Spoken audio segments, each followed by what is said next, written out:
What's up, Rearview crew? We are back with another review, and tonight is Daredevil Tuesdays, baby.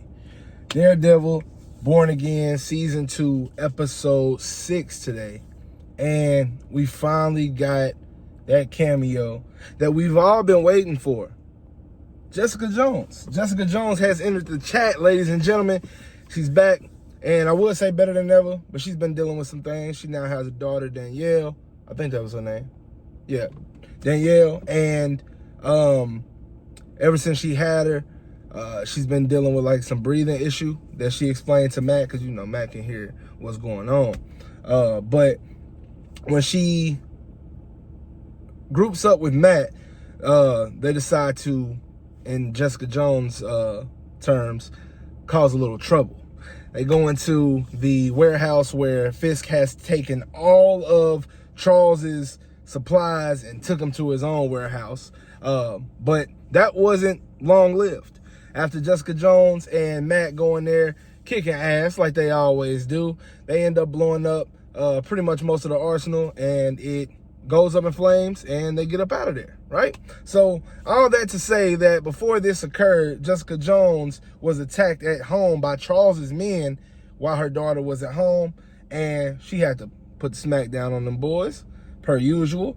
And she's just like, she sees what's going on now. She sees that Charles is working with Kingpin, although they don't seem to be working together. We'll talk about that in a minute. But it's a lot of shit going on in New York, and Karen raises a valuable question. When she's in there with Bullseye and she's about to kill him, Matt comes in, breaks that up, and he's like, hey, what's going on with you? Like, literally, what's really bothering you? And she just cannot get past the fact that this man, who they're nursing the health, killed the love of her life.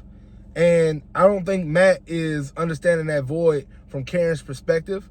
So it's going to be interesting to see how they find a middle ground, if they find a middle ground, and that commonality of, hey, we both lost somebody who meant a lot to us. How do we move forward without him in our life? I feel like Matt has something to keep him busy. Karen does, but not to the degree that Matt does. So I feel like she thinks about him a lot more than Matt does, even though Matt thinks about him all the time as well. I'm sure y'all understand what I'm saying.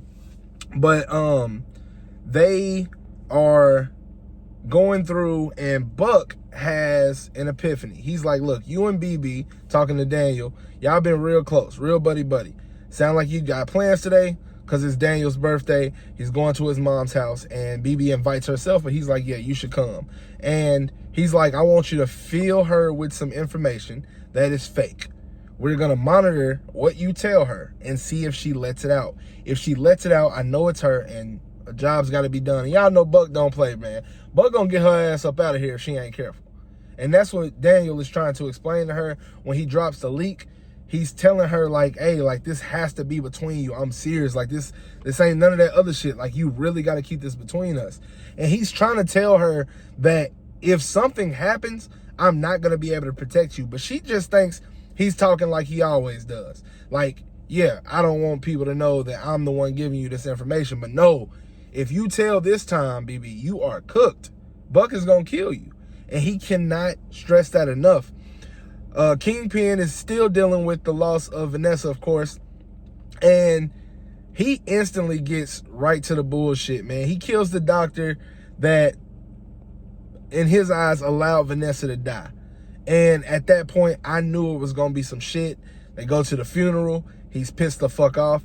And then all hell breaks loose when a brigade starts outside and they are rioting for pretty much the ownership of New York. It's the citizens and the government. But of course, the government is the Anti-Vigilante Task Force as well as Kingpin. They dropped the video that shows the resist and rebel, that shows all the people that Wilson Fisk had caged up. They're doing like testimonies basically saying what occurred, what their time was like, which upsets the people. And they start spazzing out. Fisk gets the fuck up out of there, but in his head, he knows, I'm done. Like, I've lost my wife, I've lost my city, I've lost my sanity. I don't know what else to do. Nothing else, like what else can go wrong? And he's at a standstill mentally. He doesn't know what's going on. Matt feels the same way, but for entirely different reasons. You took my best friend, you took my city. I don't have anything else to fight for real. Like, it's getting to a point where no matter what we do to each other, we both lose. This has to stop now, because I'm not going to stop if you don't stop. So Matt proposes a deal. Kingpin, you leave New York, I'll leave New York as well. Kingpin's not going for that, and that's when we get the epic showdown that I show y'all at the beginning of this video.